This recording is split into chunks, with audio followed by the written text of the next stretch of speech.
Please.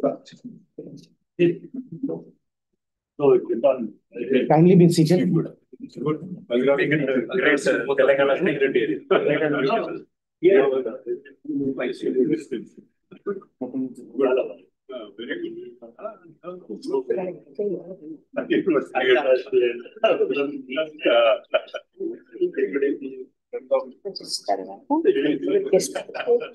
Telangana secretary.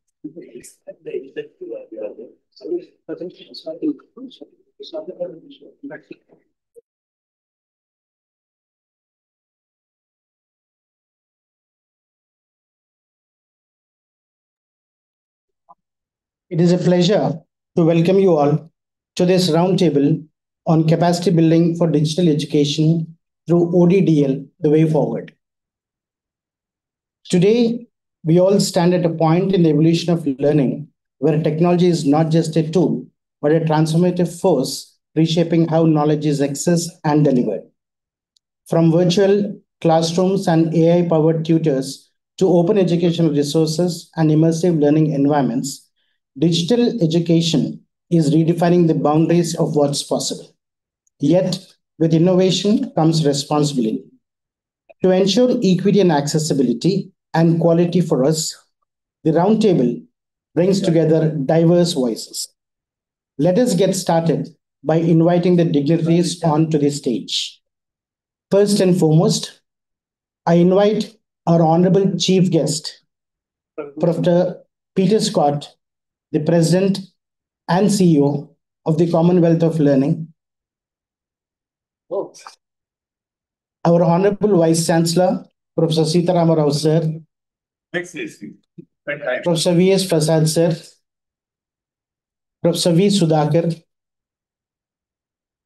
Professor Sitaram Rao, Professor Pushpa Chakrapani, Director Academic, and the Registrar to please come on to the stage. Please, sir.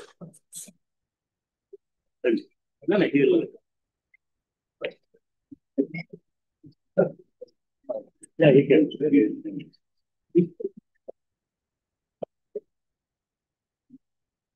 No.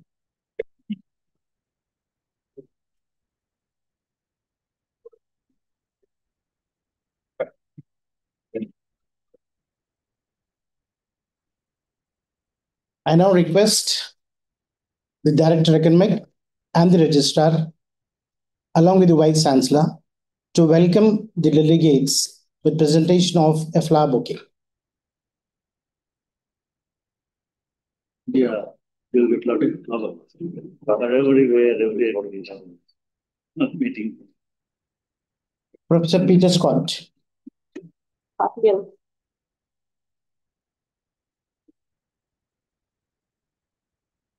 We are proud and elated to have Professor Peter Scott among us. He is the president of the Commonwealth of Learning, an intergovernmental organization working towards expanding access in quality education.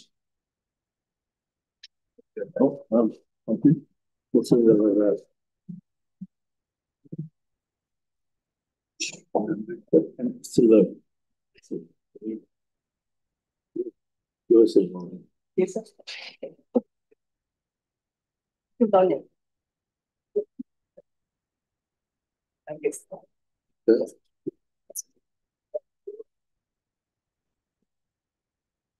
Yeah. Madam. Thank you. I now request the Vice Chancellor and the Director Academic to felicitate Professor V.S. Prasad. Professor V.S. Prasad is a distinguished educationist and former director of NAC, serving from 2003 to 2008. Professor V.S. Prasad is an expert in open and distance learning and was the former Vice Chancellor of Dr. B.R. Ambedkar Open University.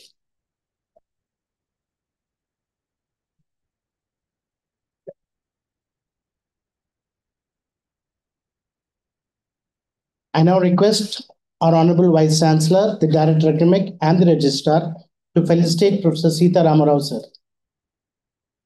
Professor Sita Ramarao sir is the former Vice Chancellor of BRAOU, and the university was fortunate enough to have him for 2 terms. Under his leadership, various path-breaking initiatives were taken, and he is the personification of academic excellence and a visionary leadership.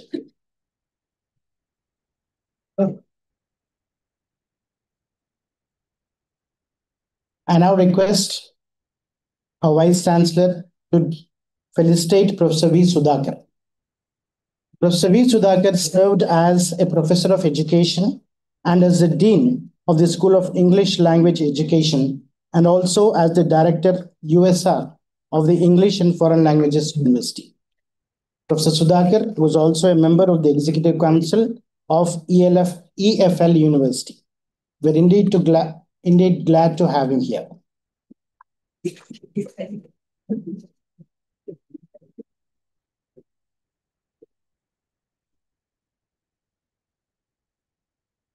Now request the dignitaries on the stage to proceed for the lighting of the lamp.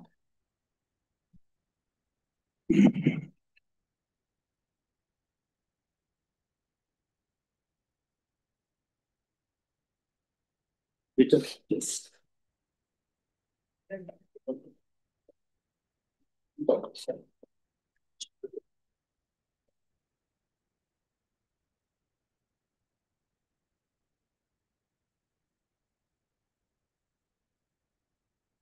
Dignitaries will light the lamp and also pay floral tributes to the portrait of Dr. B.R. Ambedkar.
Thank you, dignitaries.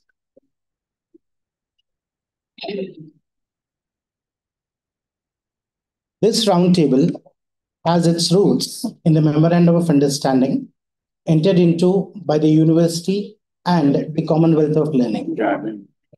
I now request our Honorable Vice Chancellor to give us insight into this MOU, the type of collaboration, and the benefits of the MOU in his presidential opening remarks. Professor Ganta Chakrapani sir, the Vice Chancellor of BRAOU.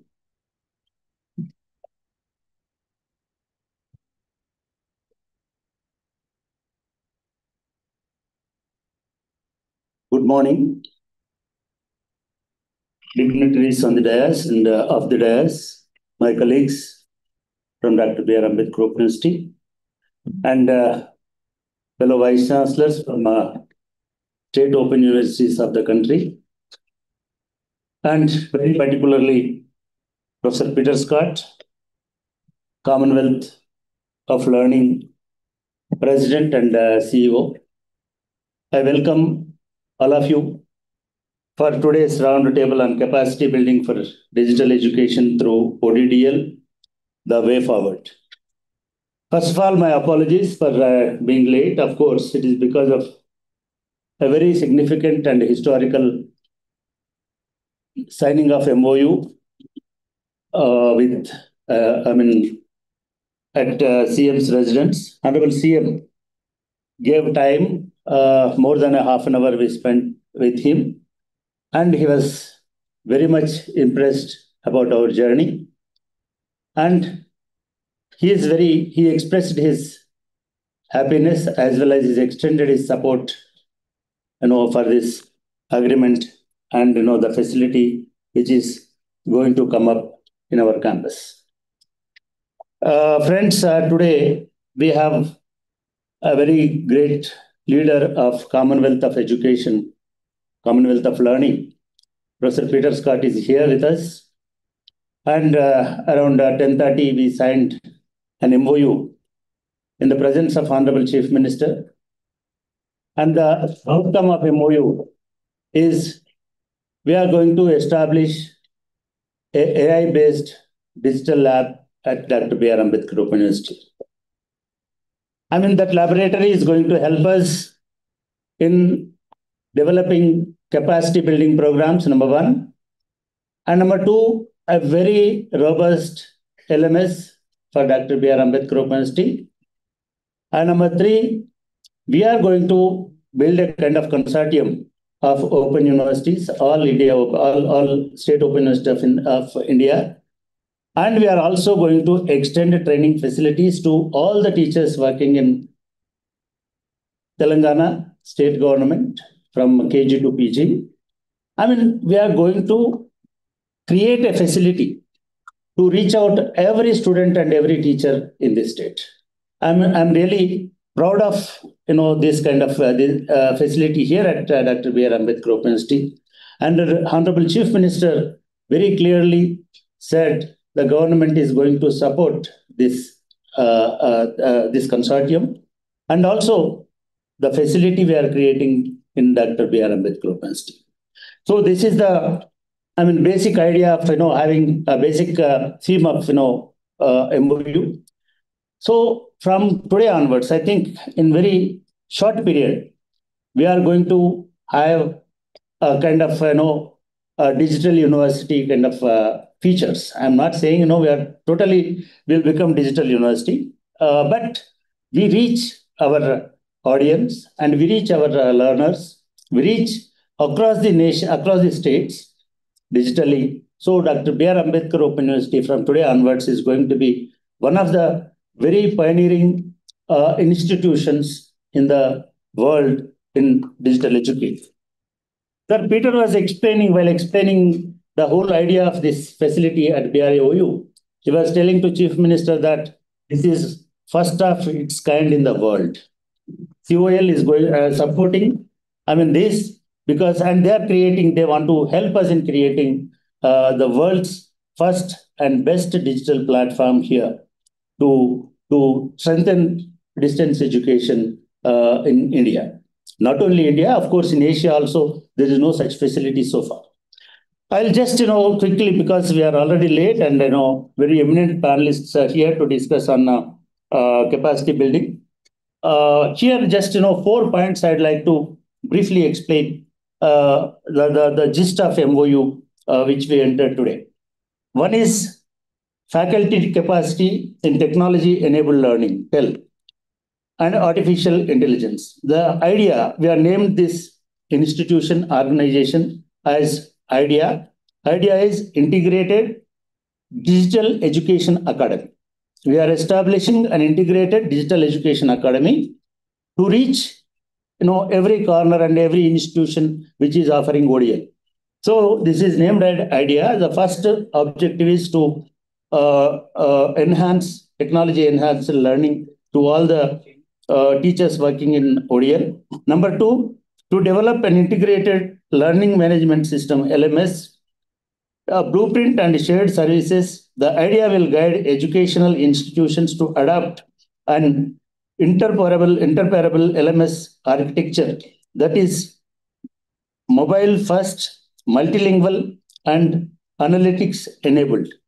This is going to have a capacity to serve all 18 languages, 20 languages of this country. And in minutes, because of with the help of AI, in minutes we can translate the materials into multiple languages. That facility is going to have here.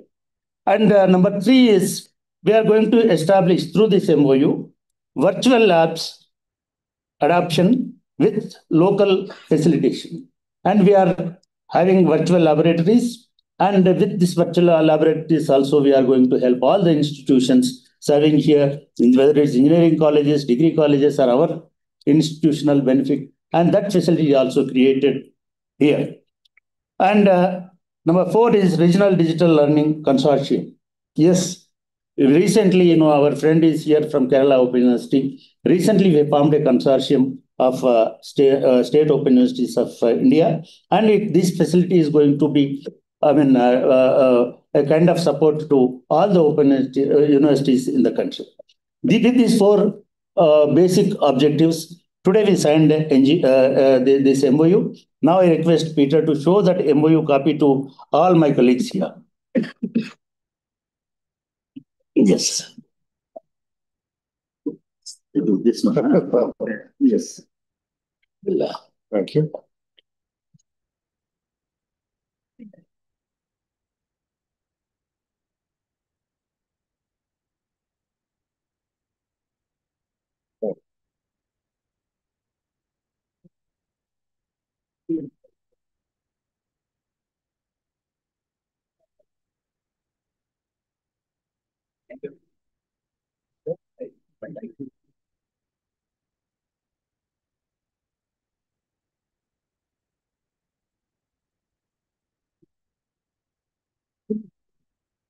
Yeah, I stop here and I welcome all of you for this roundtable conference. Roundtable on capacity building for digital education through ODDL. So far, we used ODL, that is open and distance education. Now it is ODDL. Of course, it is used and worldwide. People are using ODDL, open distance and digital education. The way forward. Yeah, before that, I request, our people to arrange to launch our digital initiatives of Dr. B.R. Ambedkar Open University. Sir, I would like to inform all of you. Recently, for the last 6 months, our people are working to create digital initiatives, total digital initiatives. Among them, one is, our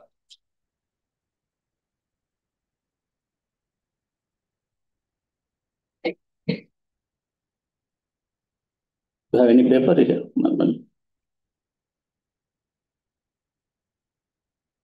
Yeah, one is our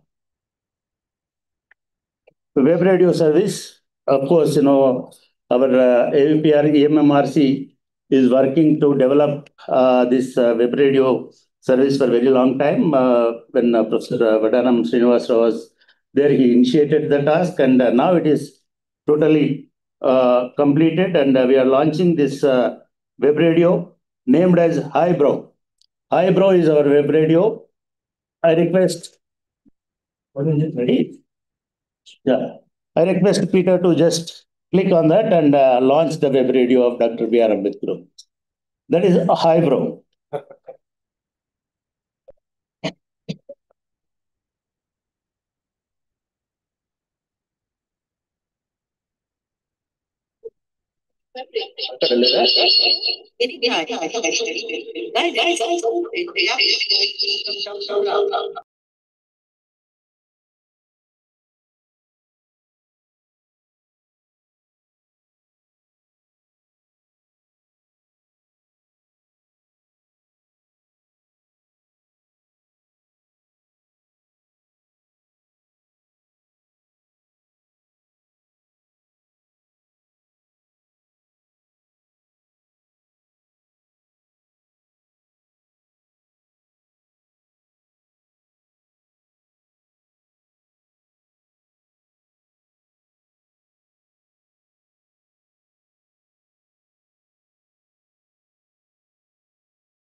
Uh, yeah, thank you.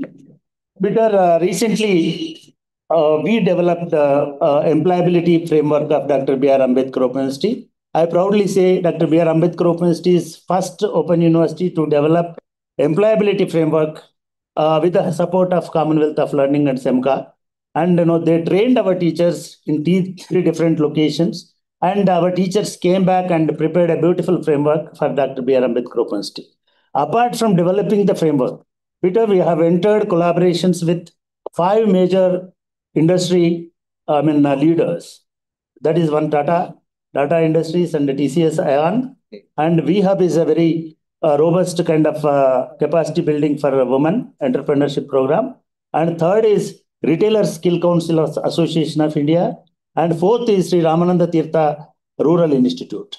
So we are engaging all our learners who enrolled with us in employability activity and stipend-based study. So that framework I request you to release because that is supported and mentored by Commonwealth of Learning. I request our PRO to come over to the dais and quick one, sir. Please come and Ravindranath Solman.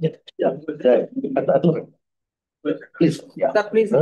Just. Sir, middle stand.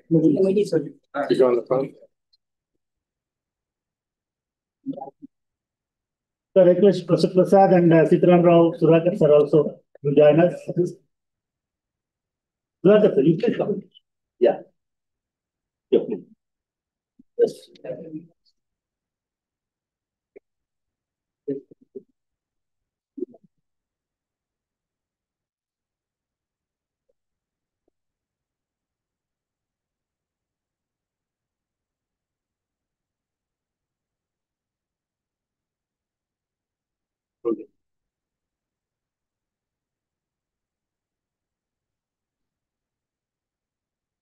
Please, sir.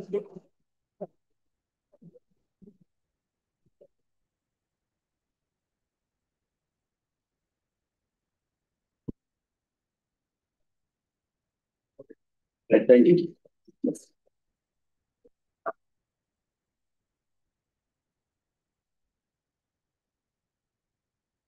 Thank you, sir. Thank you very much.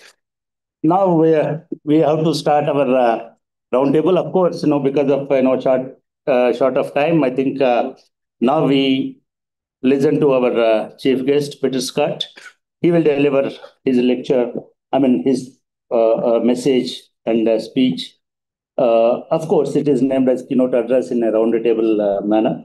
I request Peter Scott to come over to the dais and then address the gathering. Right. Sir, let me introduce. Time Yeah. Meanwhile, Rabindranath Salman will introduce Peter Scott, director. Right? Half an hour. One tarvata Yeah, just some small protocol. She'll introduce formally.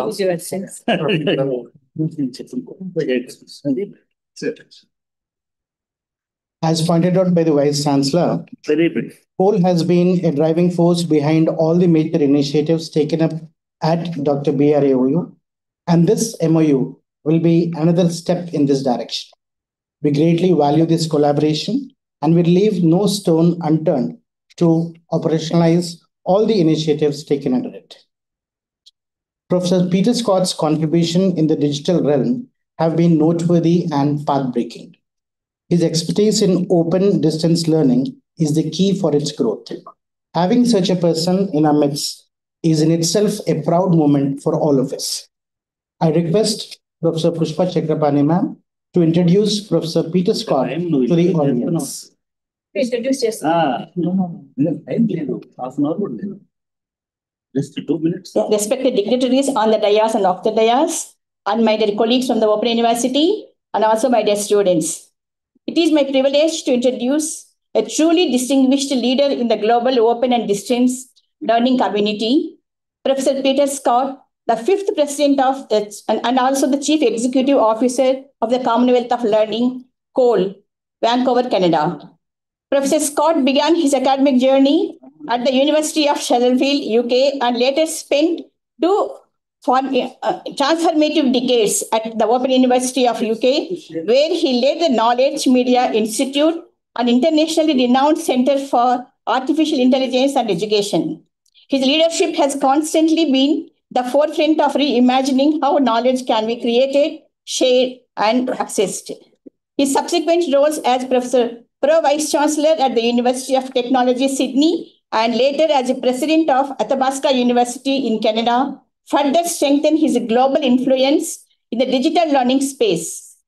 Across continents, he has been catalyst for educational change, championing innovative models of online and open learning that resonates deeply with our mission at Dr. B.R. Ambedkar Open University. Today, as the head of Commonwealth of Learning, Professor Scott continues to guide institutions worldwide in advancing technology-enabled, inclusive, and future-ready employability education. For us at Dr. B.R. Ambedkar Open University, his visit carries special significance. It is not only opens avenues for collaboration, but also align with our ongoing efforts to strengthen digital pedagogy, learner support, and academic innovation. I'm confident that his insights will inspire us to accelerate our initiatives and contribute meaningfully to the digital learning landscape of Telangana and beyond. It is with great honor and heartful respect that I welcome Professor Peter Scott to our university community as well as Knowledge Society of Telangana today. Thank you, sir, for your kind visit to our university, and it means a truly inspiring to have you with us. Thank you, one and all.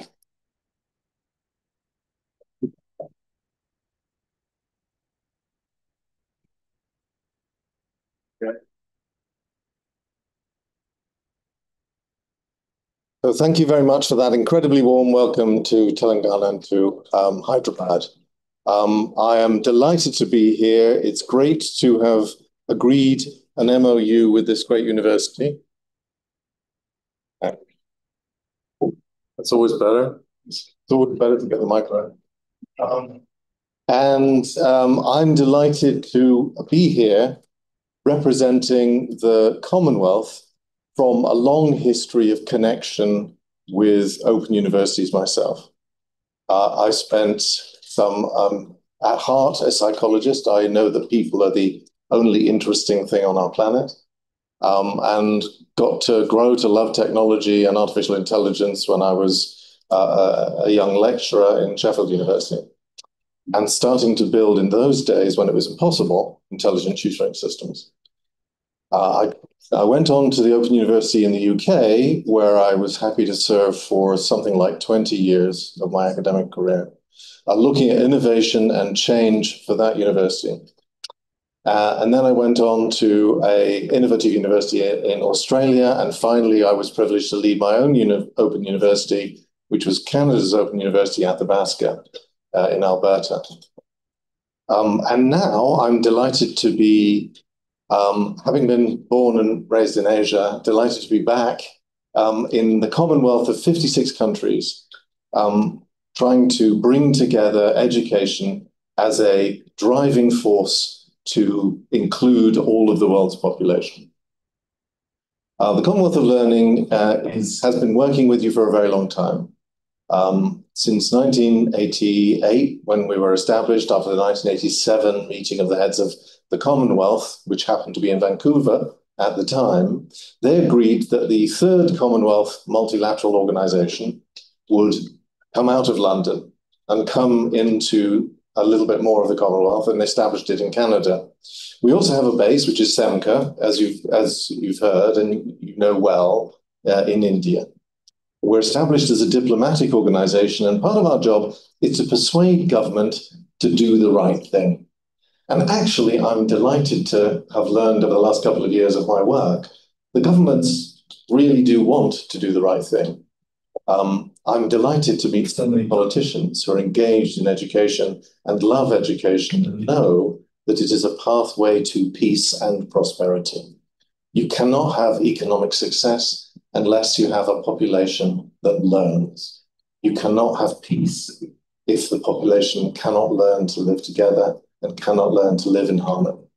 All of those things require strong institutions in a strong government based on strong human relationships between people. In our strategy, which runs to 2027, so we'll be refreshing it very, very soon, we've noted, as you know very well in an open university, that most of the world is excluded from education and remains chronically excluded from education. No matter what we do, we can never build enough classrooms. No matter what we do, we can never have enough teachers. But if we change the way we approach learning and education, we can try to see things in a different light and move the mindsets of our teachers and our learners and our politicians and our world to try and do rather more than just focus on the tip of that pyramid. Instead of just looking to those who are already going to be successful because their parents have been successful, we need to find ways to make the whole of our world successful. That huge base of the pyramid needs to be better served. What the Commonwealth of Learning does is it focuses on making countries strong. That means sovereignty. Sovereignty is incredibly important in our planet to try and ensure that we keep our strength.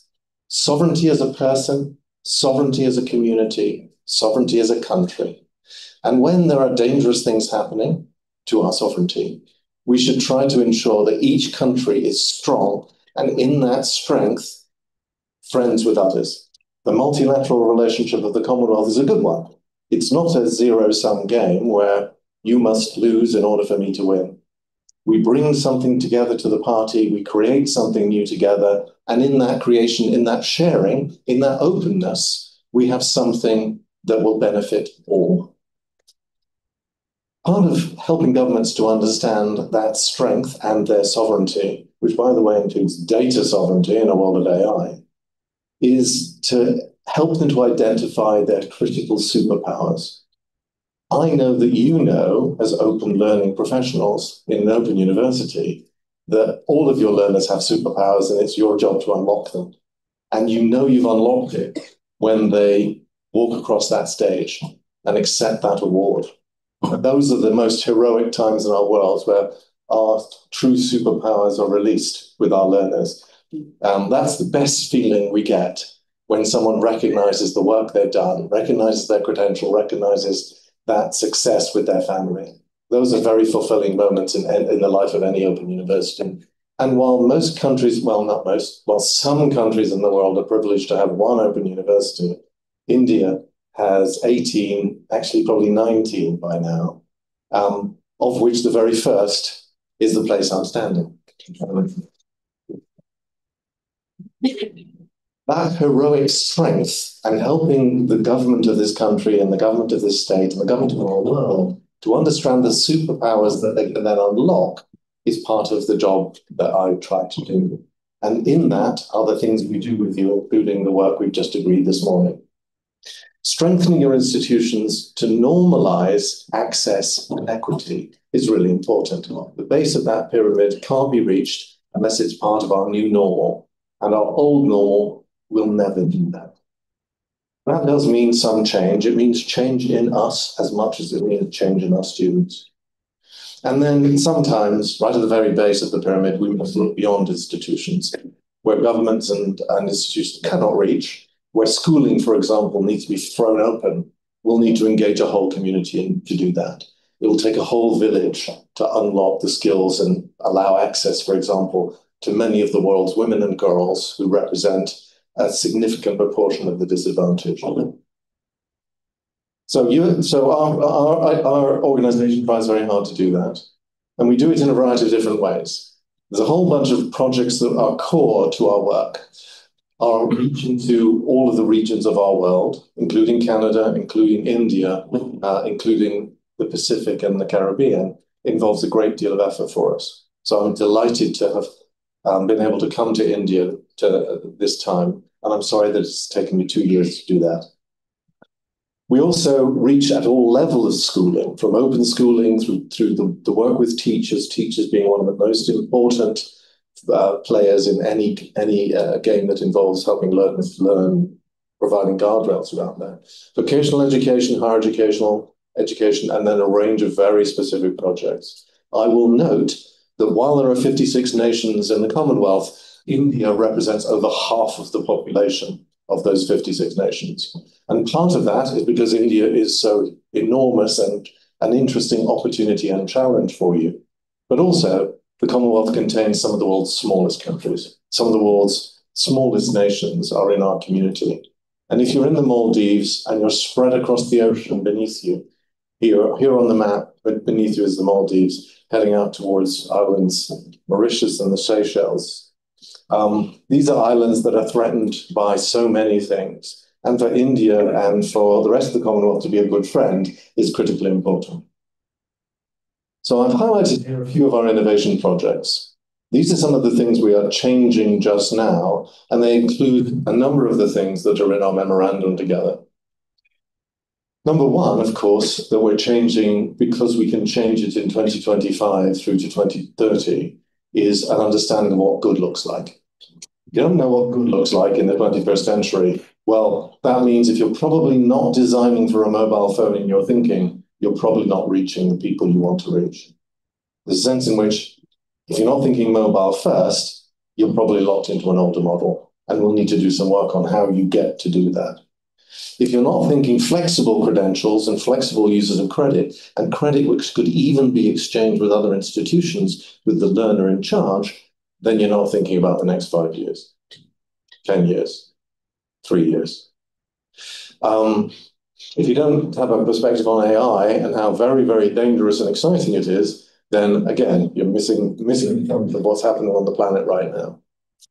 We have a couple of projects that I may have time to mention, but I might cut it short in order to get onto the discussion, which I think is probably more interesting than hearing me talk, on ensuring that the teacher remains in control. The teacher is in the loop of every conversation we have about AI. And frugality is about data sovereignty. You want to be able to ensure that you're not giving all of your secrets and everything you care about to a large American cloud or a large Chinese cloud, which you have little control. Well, you have no control over and no idea where that ends up. If you cannot be frugal with your data, careful with your data, sovereign with your data, you don't have control of it, and you need to. Digitalization is a very hot topic these days. It's very important, and the digital divide will remain. But there are things changing, even the digital divide, in terms of access in remote places to some technologies that were they were not pervasive 5 years ago, 10 years ago, but now they are very pervasive. So digitalization is a ship that is already sailing, and we must be on it, and we must be helping to ensure that the divide is one that we help learners to cross. That includes digital books, which you've launched. That includes learning design that we're going to be working on together over the next few years. And then it comes to the next thing. All governments care about the economy.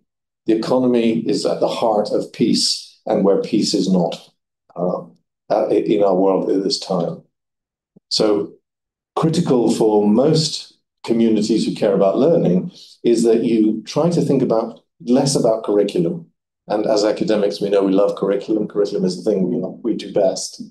But instead, about the skills that curriculum engenders and the ways that we evaluate and support the skills that curriculum engenders. Ensuring that as you move from employability and include your new learners, that you're including them to learn for work, learn for a productive life, learn to benefit a common economy. And then finally, that does include a richer perspective on the nature of your institution and what its business model even is.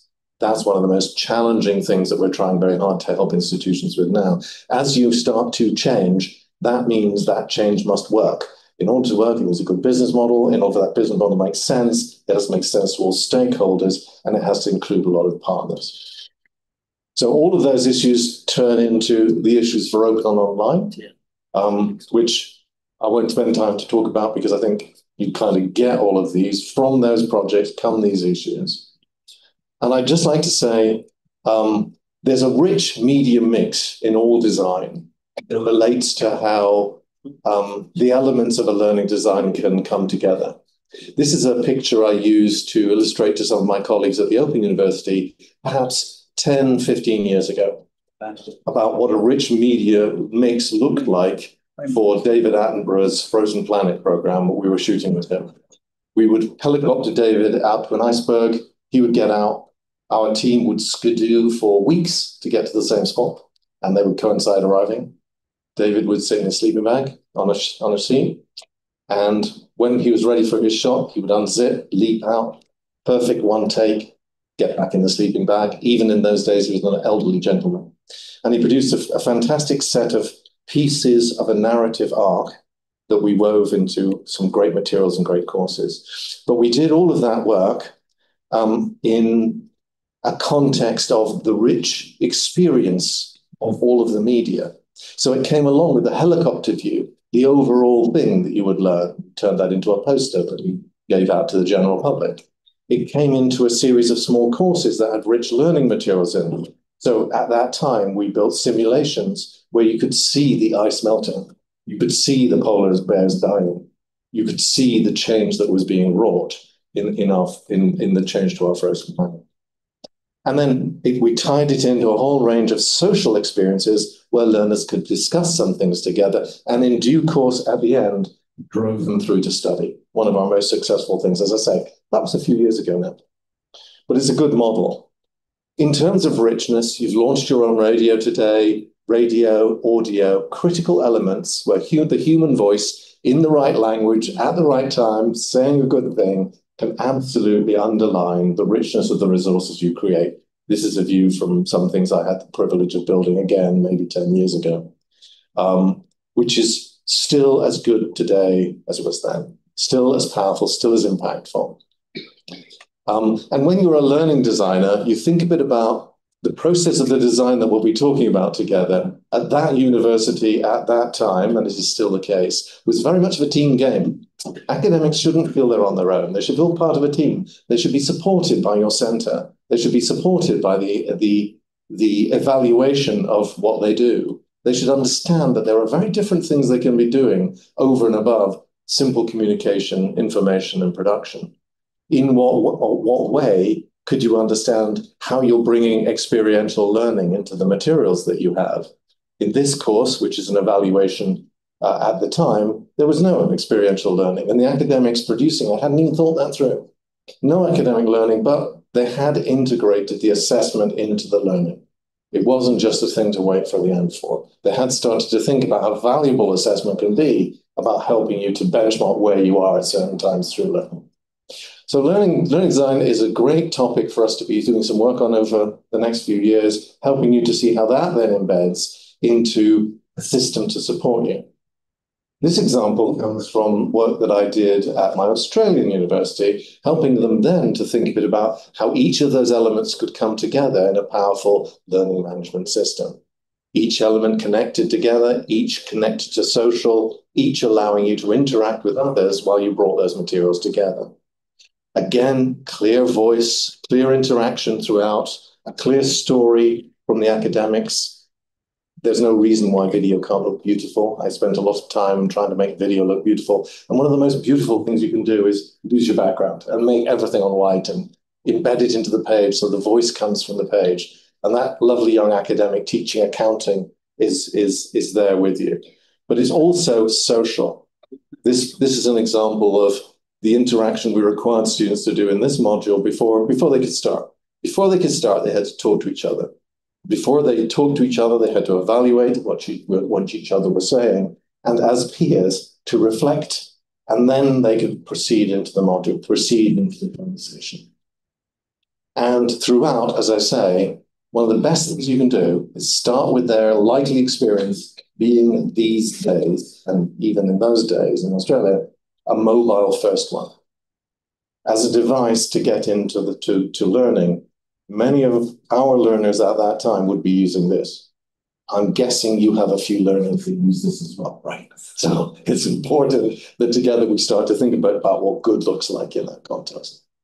Okay, I don't want to spend too long. We've spent too long. I'm going to skip through an LMS. We're going to be doing some work on that, the structure in LMS, the bits that matter to the LMS. I'll skip through structuring and building elements. You don't need me to give you a tutorial on that. We'll do that later. Don't worry, that'll be fun. I'm going to skip through micro-credentials. You guys are doing micro-credentials. Yeah.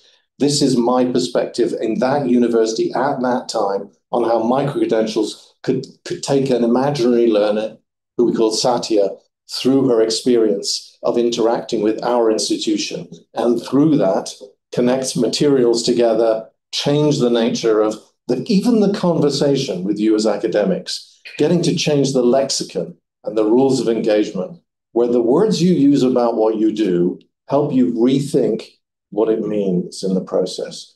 Not necessarily a comfortable process, because one becomes used to the words that we use, and they start to lock us into certain forms of thinking. But just starting to question that and think about that helps you to think differently about the elements of that way to manage learning, a way to make learning more social, and a way to make it work for you in the effective use of your resources. I was very proud of all of those, but they're just pieces of content, lovely pieces that we produced.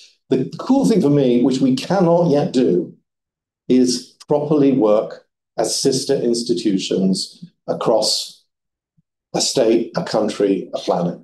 And I would really like to do that. So one of the big pieces of work that Col is doing is to create a micro-credential standard for every country in the Commonwealth.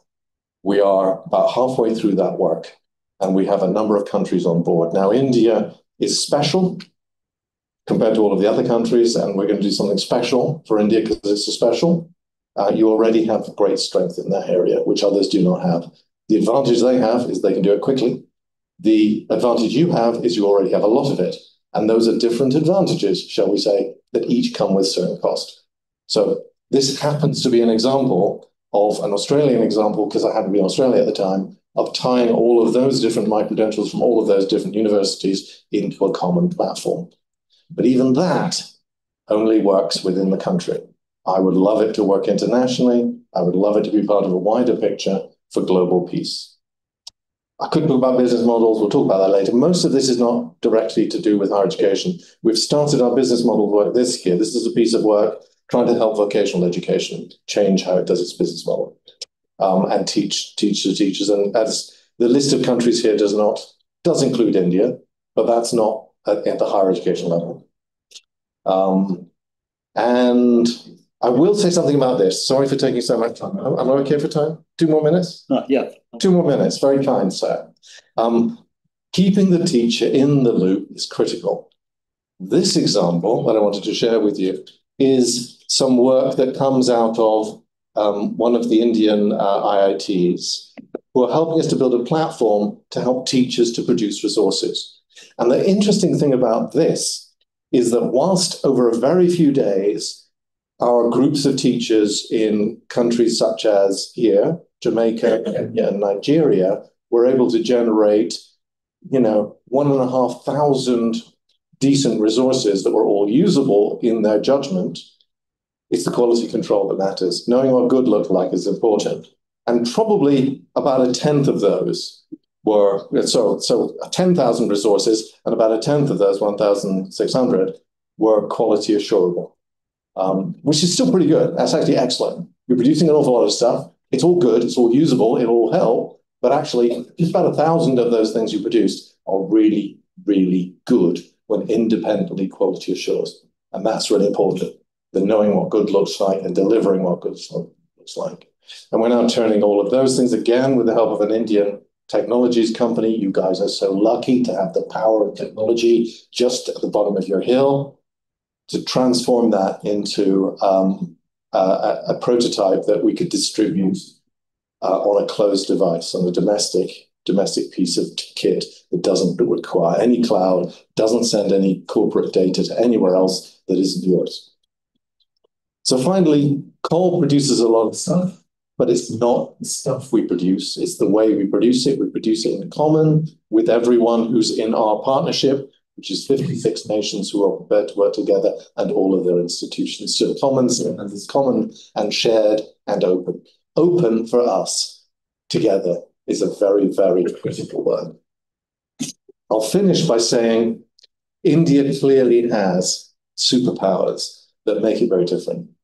But some of those superpowers are still nascent, and you are yet to start to fly with them I'm very keen over the next few years that we find a way to help India together to realize their superpowers as a country that can really help and connect into the world. So finally, we'll be working on a lot of things. We've already agreed to have a whole range of things that we'll be working on together, and I think that could be a very exciting journey. Thank you.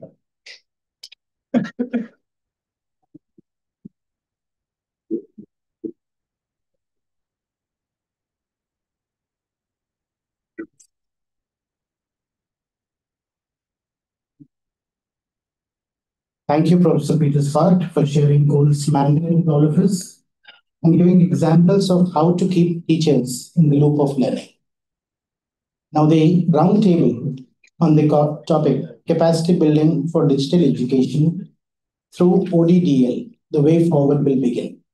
The discussions on the roundtable are Professor V.S. Prasad, Professor Sitaram Rao, and Professor V. Sudhakar. I now call upon Professor V.S. Prasad to share his thoughts on the theme of the roundtable.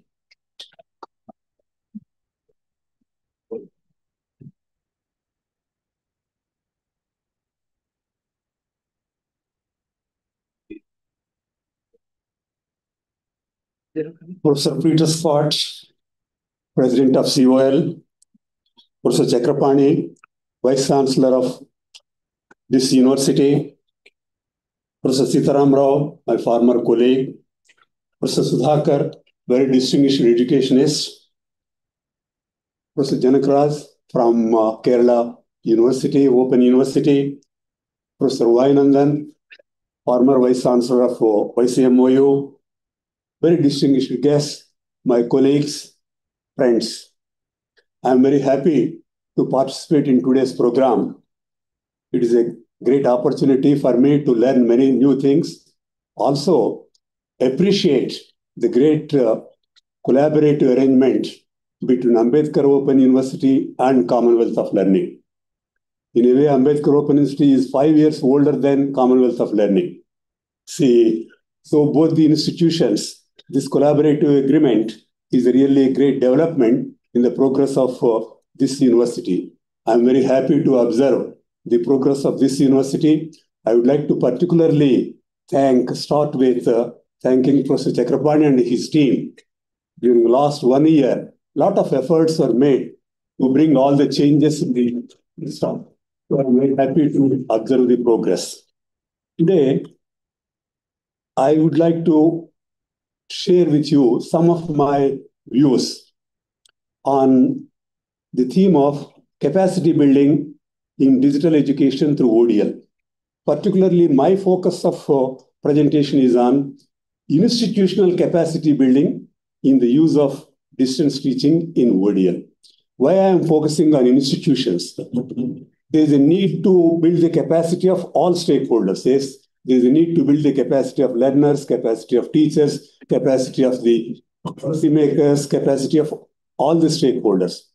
But institutional capacity, to me, I consider it is a very critical, because all other stakeholders' capacities, the institutions has a responsibility of synergizing it and bringing together and moving forward. So institutions are very important. To me, institution means norms, rules, regulations, and organizational arrangements to achieve the common objectives. So why I am saying institutions are very important, in recent period, I observed two things in the institutions. One is what is happening is the institution's capacity to realize our objectives. There is a disconnect between our intentions and our capacities to realize the objectives. We have good intentions, many good intentions. I feel that there is a disconnect between our dharma, that means our duty, and our karma. Karma means actions. So we have to build this, the gap between these two things. So first observation is we have to see that there is less disconnect or more alignment of our dharma and our karma. Secondly, I also observe, if you see the changes in the technology are so fast. Today, if you are saying sometimes we take 6 months to establish a new introduce a new technology. By the time this technology is itself outdated.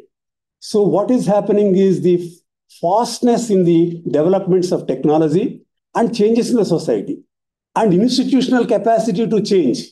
Institutional capacities to change is very slow, but things are changing very fast. So that's why I feel institutions are very important. To me, my focus on only 3 points I would like to focus. One is, you see, one point is we have to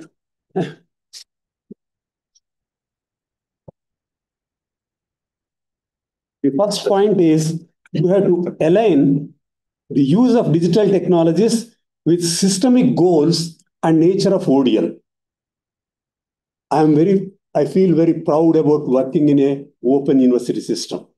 If you are talking about digital technologies can be used in different forms of education. In the conventional university, they can be used, or in the open universities, they can be used, or in online form, they can be used. See, different forms they can be used. But there is a difference in use of digital technologies from conventional system to open university system. In the open university system, the scale is high. The learners are more heterogeneous and spread over different geographical areas. And the use of technology also in the open university system, it is more as a main media for transmission of knowledge. In the conventional system, it is an add-on activity. In the distance education, it is more a direct activity. These are some of the changes. Why I am talking about these changes is when we are talking about a digital education or digital university. Professor Chakrapani is talking about a digital university. It's good. I also welcome this whole idea. But to me, what we have to keep in talking about digital education, our university, I would like to call it as a open distance digital university. In this open distance digital university, there are 4 elements. One is the open element. We should not lose the open element, the character of an open element, because openness to people, that is very important. We should not lose it. Second is distance.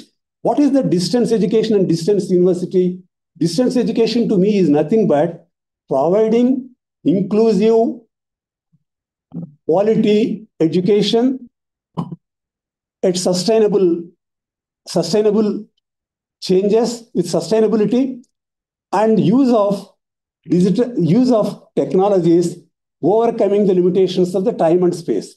This character of the distance education we should not lose. The character is time and space limitations. We are trying to avoid it. The third in the ODDU, digital.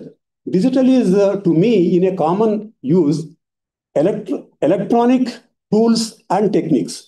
Broadly, that is what is digital. And we have to use the digital. Then the fourth one is the university.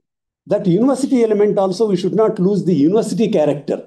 So ODDU, our university, from open university to ODDU, it becomes. I'm very happy.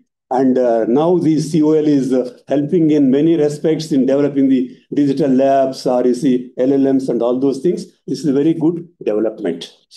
Then another point is the 2 more points which I would like to make here. One is on strengthening of institutional capacity. To me, the strengthening of institutional capacity, there are 4 elements in this. There's 3 elements in this. One is our policies must be very rational. Rational policies. The policies of what we call as the digital education, they are very, very important in a sense. What is the framework which you are giving? As all of us know that technology by itself is neither good or bad. Technology is not also a neutral instrument. Technology's effectiveness depends upon the technology architecture you create. It depends upon how you use the technology. That's why here the policies are very important. That's why the university would like to create an integrated idea, digital education academy. That integrated is very, very important, and the policies must cover that integrated, the policies. And the second is structures also are very, very important. You see, the structures must be flexible, effective, accountable, and inclusive. Sometimes what is happening, the traditional structures, which are more procedure-oriented, were less flexible, and we are not able to bring any changes in these structures. Unless you bring the changes in these structures, you will not be able to address the needs of using the digital technologies in educational purposes. So they must be flexible. And the Sustainable Development Goals talks about effective, accountable, and inclusive structures must be there. The third element is what are the programs which are thinking, relevant programs. So as far as the structures are concerned, my own suggestion is, see, the programs and structures should be three important factors are there. One is institutional planning in design, and project mode approach in execution, and intelligent action in governance. This is very important. All these things are very important. Unless you have this type of a responsive system structures, we will be stuck up and not able to realize our ideas. That's why my suggestion is the universities must concentrate on creating an appropriate structures, and then only will be able to realize the objectives. COL is talking about the beyond the structures also. They are talking about beyond the structures also. But beyond the structure, on the assumption that the structure is there, you are talking about the beyond. If the structure is not there, there is nothing like a beyond the structure. So structure is very important. So build on those structures and try to implement our all programs. And the last one is what is I am expecting from the COL. I think Professor Chakrapani has discussed, and Professor Peter and both of them have arrived at many proposals. Good proposals are there. But to me, I would like to bring to notice of Professor Scott these three dimensions. You may think of it, further strengthening it. One is you are talking about all the laboratories and all those things. The technical assistance in designing the use of digital tools and ODL, particularly in the use of generative AI, artificial intelligence, in the use of that. The technical assistance we are looking at is suppose providing what type of structural systems we have to arrange in the institution, what type of arrangements are required. For that, with the experience of the international agencies, international institutions, the technical assistance the COL can provide, hand-holding activity. It may be for six months or 1 year. It may be on a part-time basis. You see, that type of a technical expert, if they can help the institution, it can create the systems which are sustainable. See, that is also very important. That's why one thing. Second is, I also request COL. I think it is already doing it, but my own feeling is faculty exchange program, particularly young faculties exchange programs between different institutions also will help them in acquiring more knowledge about the generative AI. Because as you know, generative AI, now if we are using it, sometimes we are wondering if the learners are using it, if they are simply using it for assignment, doing assignments and every response on the basis of the only AI responses, what will happen to their cognitive abilities? Whole thing is the learning process. That's why sometimes we get an impression that is it necessary for us in future to have the teachers?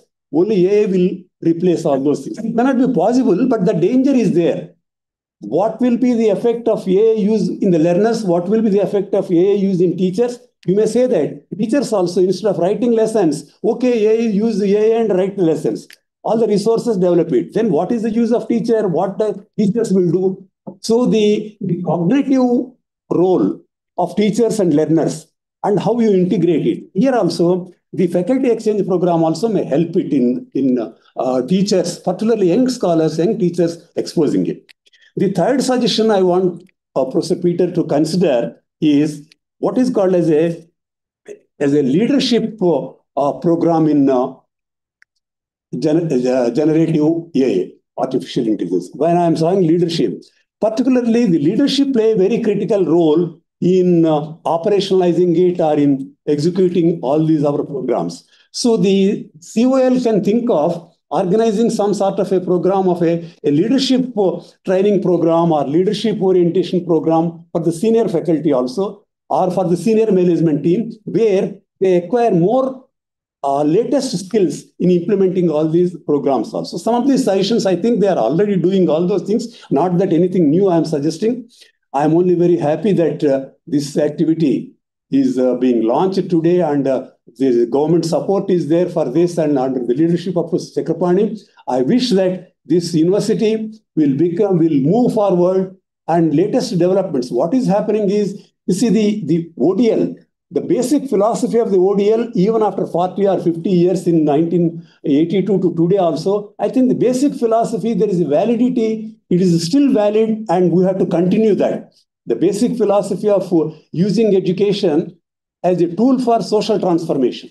As all of us know that education has a tool, as a purpose of, we see, realizing the human potential and creating a society which is based on more equitable justice, creating a society. That university is that, and open university is by using technology, by overcoming the limitations of the time and space. I think that is valid even today, but what is required is technology is changing.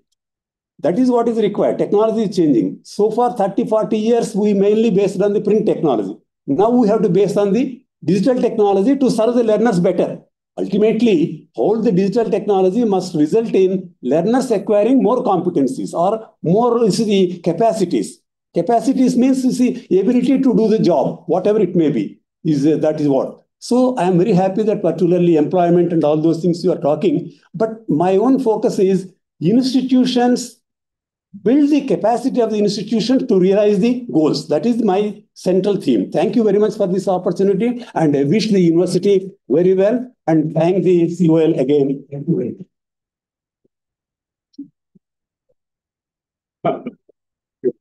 Thank you, Professor V.S. Prasad, for your valuable thoughts on the theme of the roundtable, focusing on how to enhance institutional capacity for realizing its objectives. I now call upon Professor V. Sudhakar to present his views on the way forward for digital education.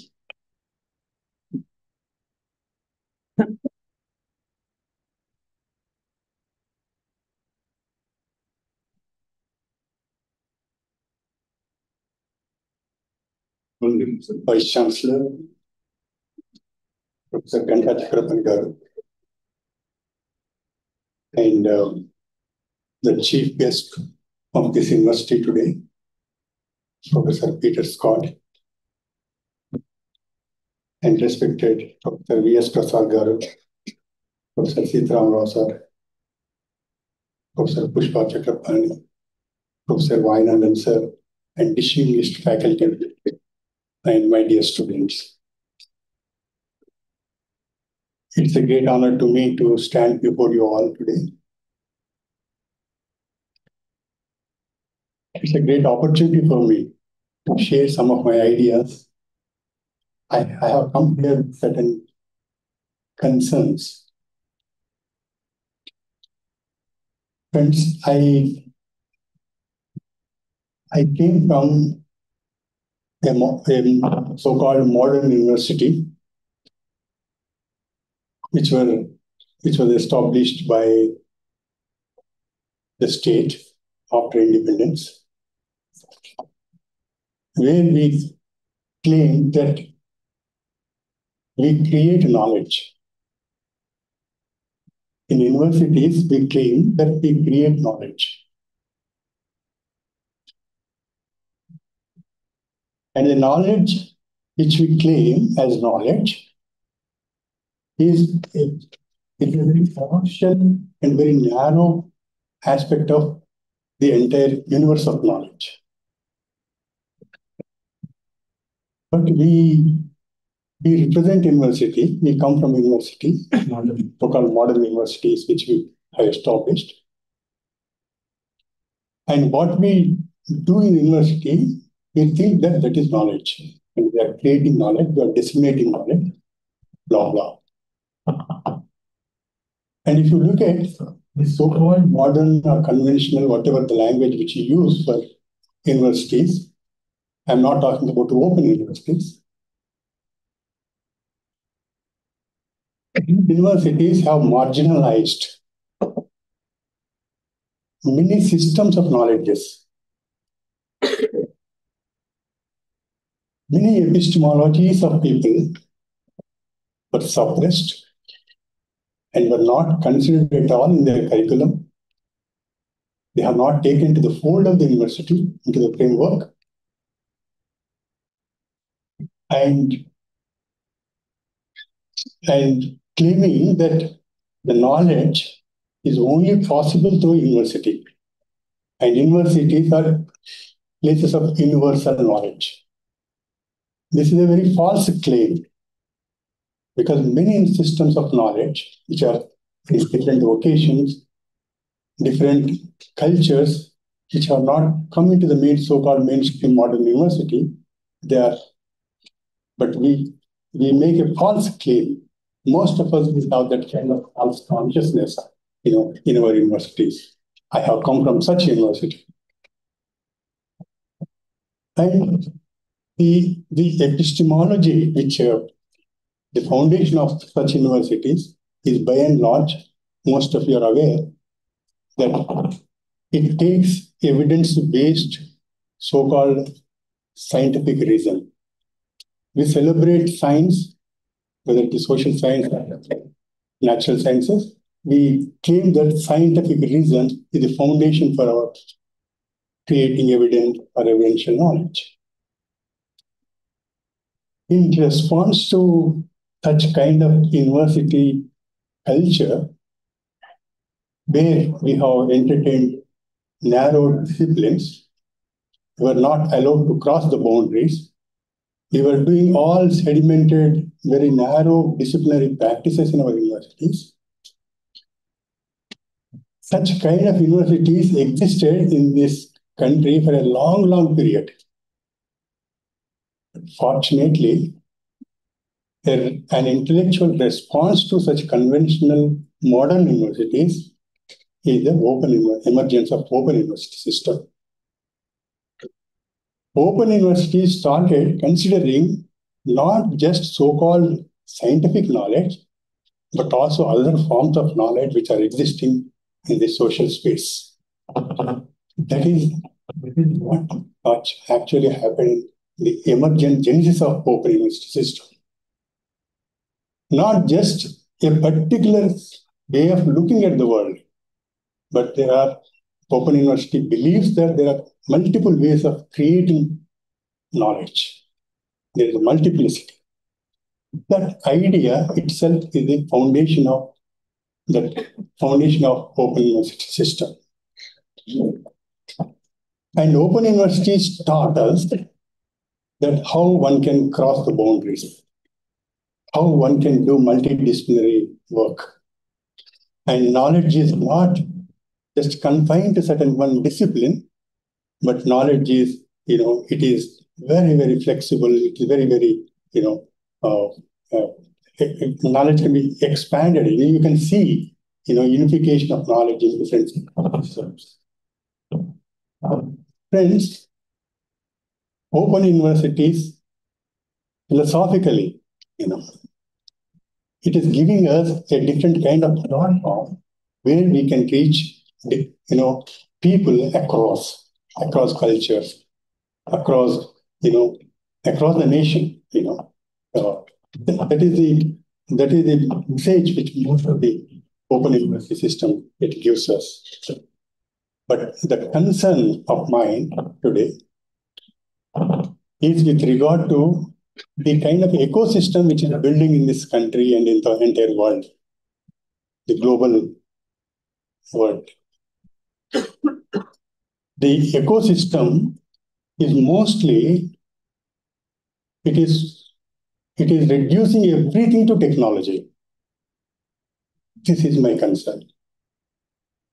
Teacher totally disappearing from the universities. Teachers have become facilitators. This is the language most of the dominant market world it uses. Teacher is no more. Teacher is just a facilitator. This is the language which has come as the dominant discourse. And unfortunately, student with a lot of connotations which we have, has been reduced to the word learner. Learner, when you utter the word learner, it becomes so mechanical to me.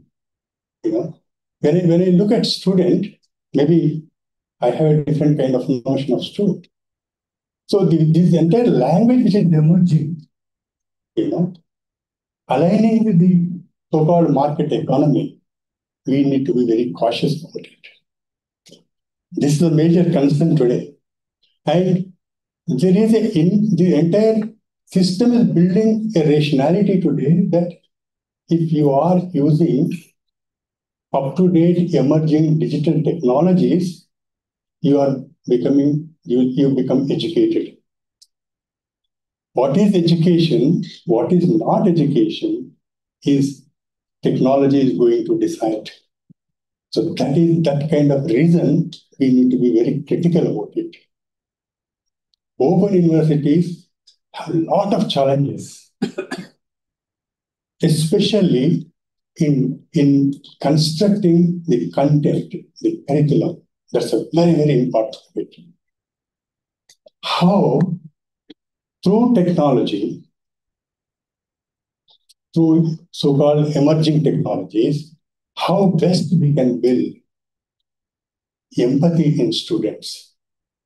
How technology can use as an instrument to build such kind of values.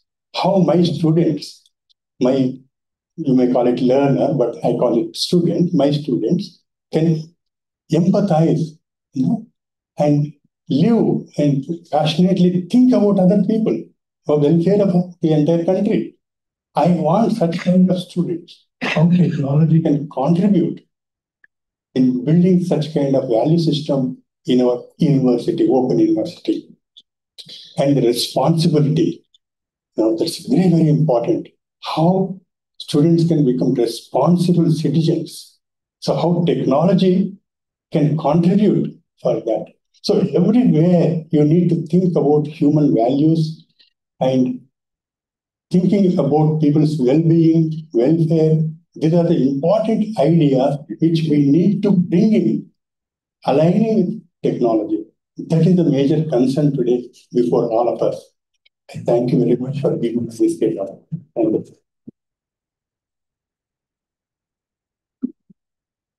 Thank you.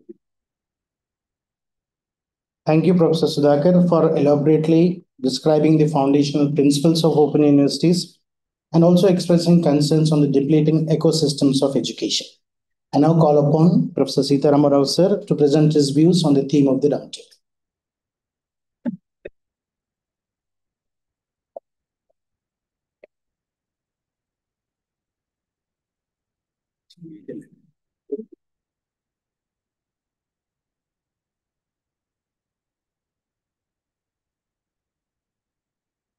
Sabhaku namaskar.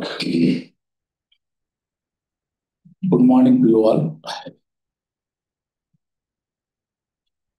Now we are running against the time. So at the outset, I thank Professor Chakrapani, Honorable Vice Chancellor, for giving me this opportunity. And also I congratulate him on this day. We entered with the MOU with coal in present of state government, taking assurance from the support of state government also. So for that, I am very happy. And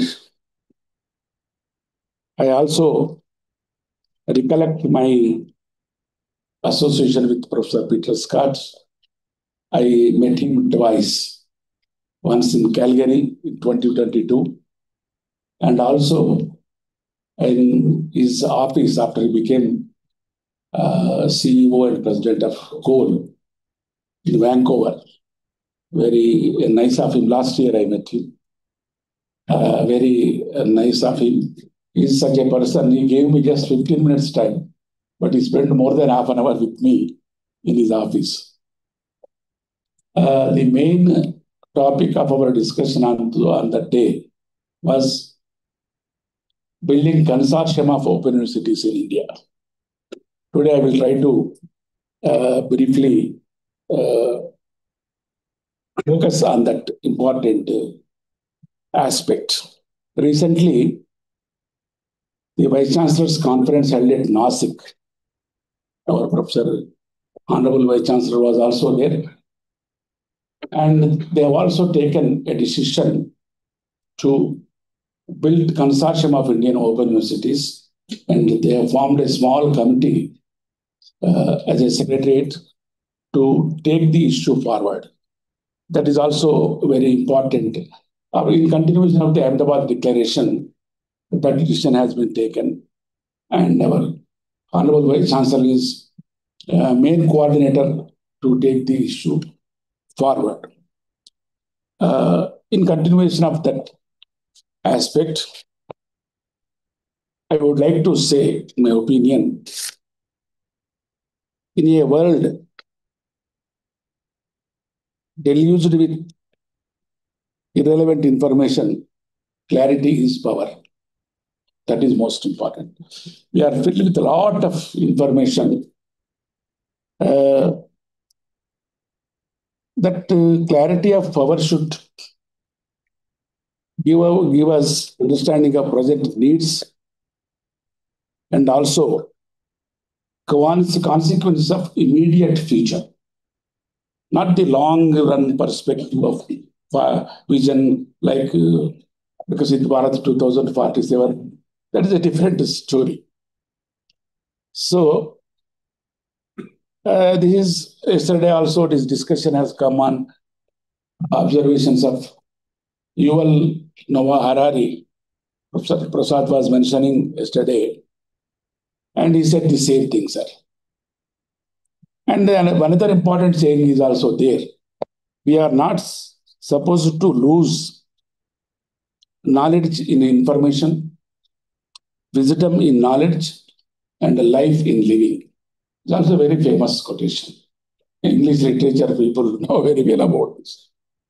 So what I mean to say, slowly the systems all over the world are moving from dependency to independency, from independency to mutual dependency. In the context of which we are totally mutually dependent, either institutions or individuals.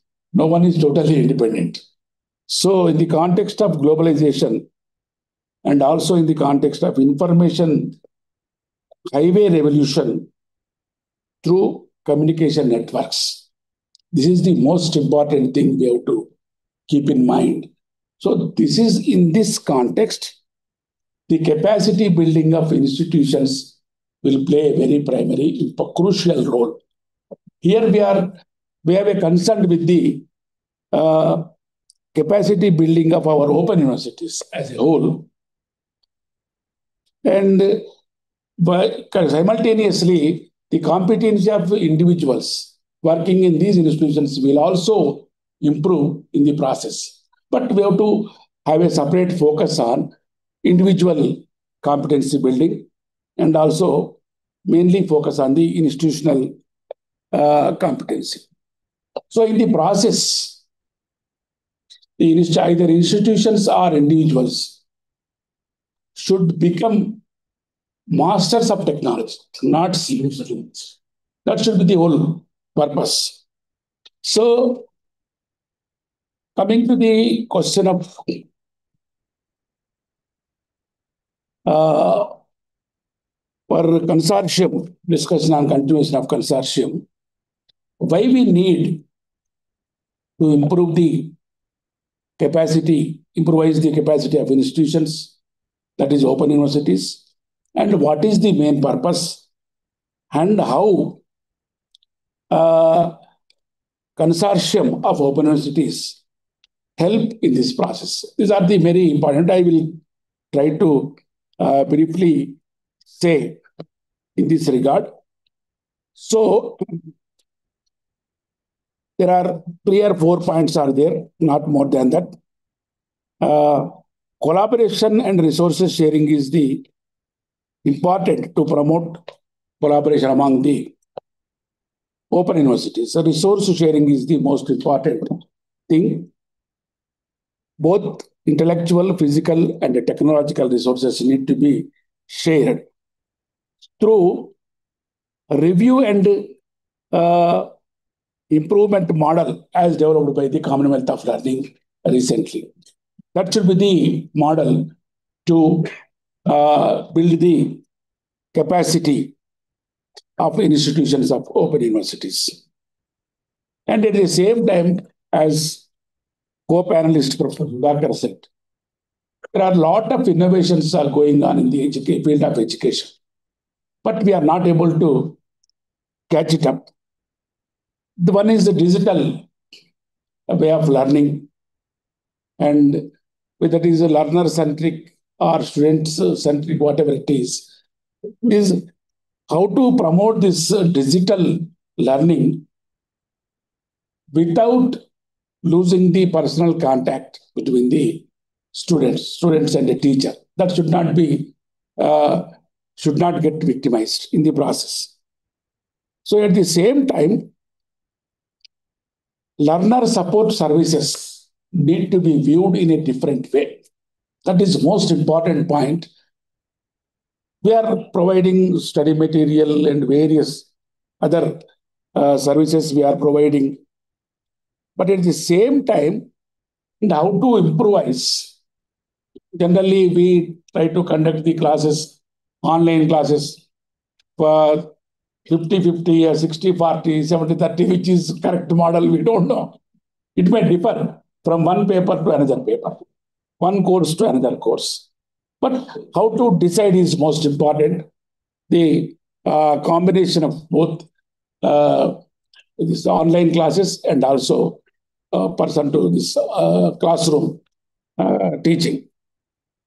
And this advocacy of this institution capacity building in terms of policy and implementation need to be taken care of at the institutional level, and who are heading the institution.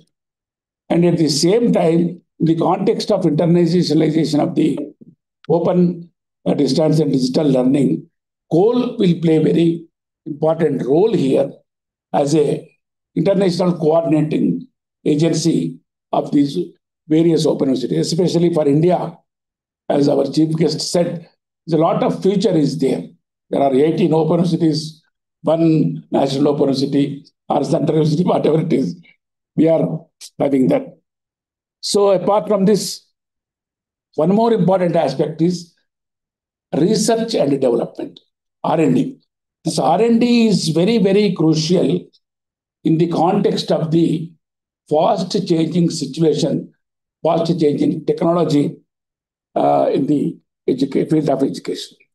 But here especially, there is a saying, we don't know, majorly the research and development is not taken proper care in the open universities as it is done in the regular universities. But regular universities also facing a lot of crisis in the research and development activities. But in our case, we need to have a special focus on the research on the methodology and developing them, and again implementing it for the sake of learners and students'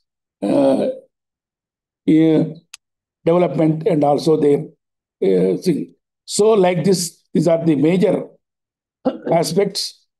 So at the end, I would like to say is building up a consortium of open universities very, very crucial at this juncture to share the resources, intellectual, physical, and also technological resources to further widen the spread of the knowledge and to build the knowledge society for the development of the country. Thank you very much for giving me this opportunity. Thank you once again. Thank you one and all.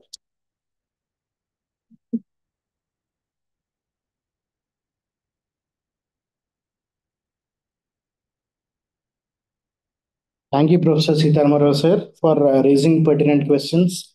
on why capacity has to be enhanced among institutions, more specifically open universities. The discussion by eminent academicians and thought leaders has provided us pointers on how rapid advances in technology is revolutionizing higher education. It is enabling innovative approaches in pedagogy, content delivery, and learner engagement. I'm sure these discussions will strengthen the digital teaching and learning capacities of distance education faculty, enabling effective integration of emerging technologies into academic practice for improved learner outcomes. With the permission of the Honorable Vice Chancellor, I now request if any of you has any questions. Because of the paucity of time, we will take only one or two questions. Only two questions to be more specific. So if any of the audiences present here has got any questions, you may kindly ask your questions to either the discussants or Professor Peter Scott. Any questions, please? Three panelists, three questions. But you will be late for your lunch. Okay. If you skip that, I don't mind. Yeah.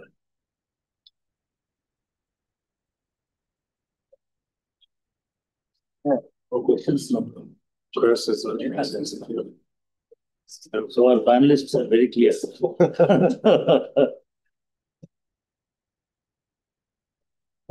Thank you, sir.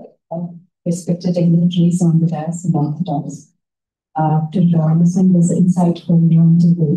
As a learning designer, I always have in my mind whether to using the latest emerging technologies or even before, how to really encourage a meaningful balance, a meaningful learning, while our students are dependent on various technologies. Now we are talking about generative AI, but even before, various other practices, they are already dependent on that either to learn or to submit their tasks or assignments or discussions. So how do we design a learner engagement, either as a policy or as a strategy? What are all the things that we have to really focus on to maintain that balance? It's always a big question too. Thank you.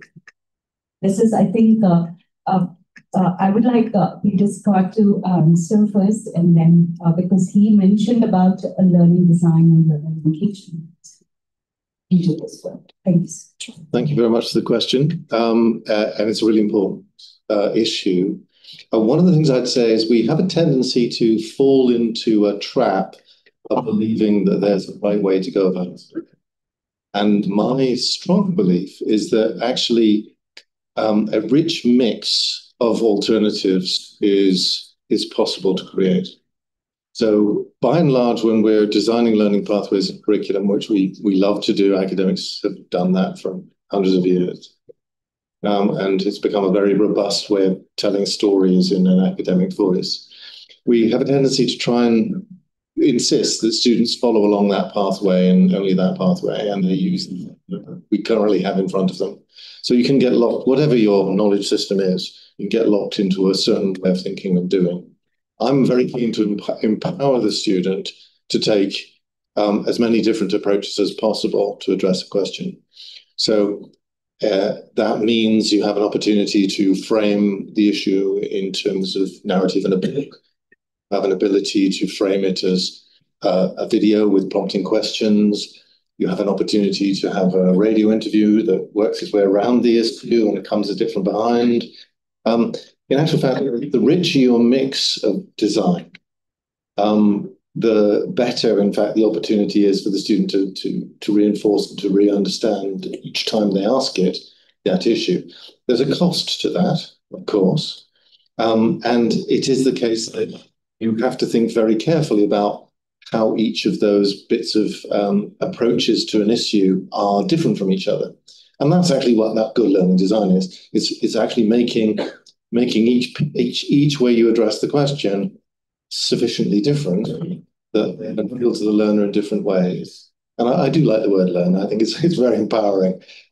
It's one thing that people do without any help at all. We're really good at it. As soon as we're born, we are learning machines. We do that all the time. And actually, much of education seems to prevent us from learning and channel it away and lose our enthusiasm and our passion. So the most important thing is that I think a good learning designer is a passion engineer trying to find the way to match the learner's passion with the objective outcome we as teachers would like them to have, which is a competence of some sort, a delivery of some sort, an achievement of some sort.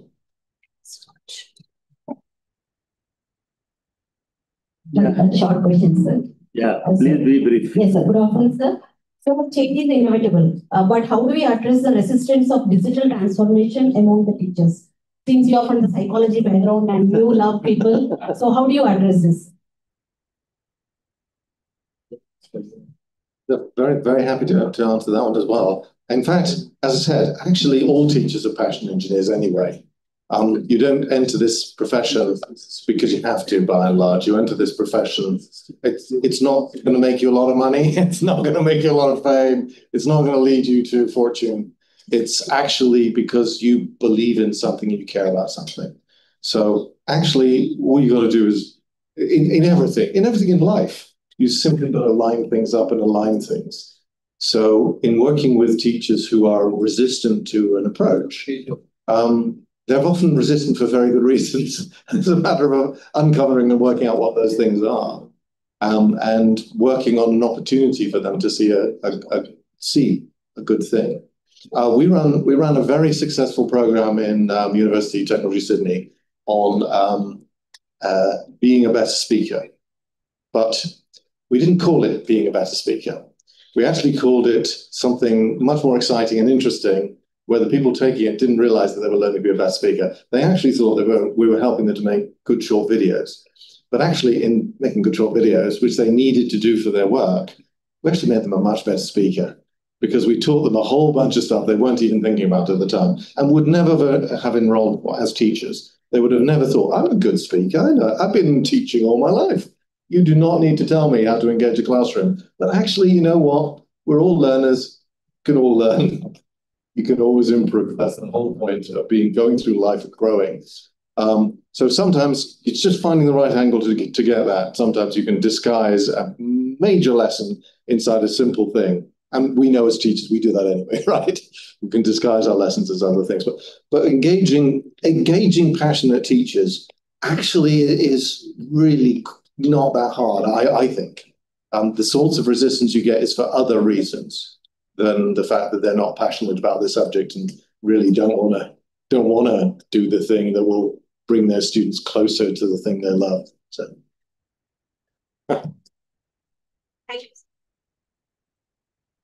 Thank you so much for this interactive session. The roundtable on capacity building for digital education through Oddl, the way forward, in the esteemed presence of Professor Peter Scott, the President and CEO of the Commonwealth of Learning, has been a great learning experience for all of us present here. And this, I'm sure, will become the guiding force for all our future initiatives. Today, we have launched 3 new initiatives: the web radio program, HiBRAOU, the BRAU Connect, and also the BRAU Connects. Along with this, we also unveiled our graduate employability project that the university has prepared. And I thank Professor Peter Scott for launching these initiatives. I also thank the discussants, Professor V.S. Prasad, Professor Sitharama Rao sir, and Professor V. Sudhakar for their thoughtful discussions and fruitful ideas. I thank each and everyone who is present in this audience, and also will be filling in my duties if I do not thank the galaxy of dignitaries present here, the Vice Chancellors, the Vice Chancellor of Kerala Open University, the Sri Narayan Guru State Open University, Professor Vainandan sir, and all the galaxy of dignitaries who are present here. I thank all the students also for their patient listening. Thank you, everyone, and I thank everybody who has been a part of this event and were supported us either on the field or off the field. Thank you very much. I request all the participants, all the students, and all the faculty members who are present in this hall to please join us for lunch in the first floor. Thank you. Yeah, thank you.